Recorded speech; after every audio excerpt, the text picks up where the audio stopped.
தீவிரவாதத்தை ஆதரிக்கும் எந்த நாடும் ஆதரிக்கக்கூடாது, நட்பு பாராட்டக்கூடாது. ஐநா அவர்களுக்கு எந்த உதவியும் செய்யக்கூடாது. காஷ்மீரில் பகல்காம் ஒரு சிறந்த சுற்றுலா தலம். நம்ம தமிழ்நாட்டில் ஊட்டி, கொடைக்கானல் போன்று அங்கே இருக்கும். அந்த பகுதி பகல்காம் குதிரையில் தான் செல்ல வேண்டும். போக்குவரத்து காரோ பஸ்ஸோ போக முடியாது, குதிரையில் தான் செல்ல வேண்டும். அதனால் மிகச்சிறந்த சுற்றுலா தலம். அதன்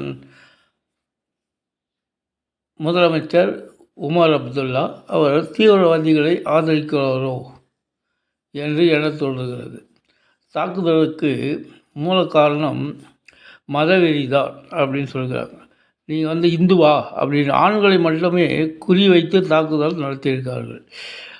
அதில் நிறைய பேர் பாதிக்கப்பட்டு மருத்துவமனையில் அனுமதிக்கப்பட்டிருக்கிறார்கள். தாக்குதலுக்கு பிறகு பாதுகாப்பு தீவிரப்படுத்தப்பட்டது. கணவனை இழந்த மனைவி, தந்தை இழந்த குழந்தை,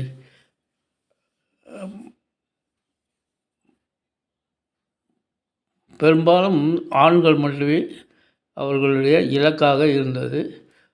பெண்களை தனியாக ஒதுக்கி வைத்து விட்டார், பெண்கள் குழந்தைகள் எல்லாம். அதனால் இந்த தீவிரவாதி மிகவும் கண்டிக்கத்தக்கது. உலக நாடுகள் தீவிரவாதத்தை அறவே ஒழிக்க வேண்டும். வாஜ்பாய் போன்று தீவிர நடவடிக்கை மோடியிடமும் எதிர்பார்க்கிறார்கள் மக்கள்.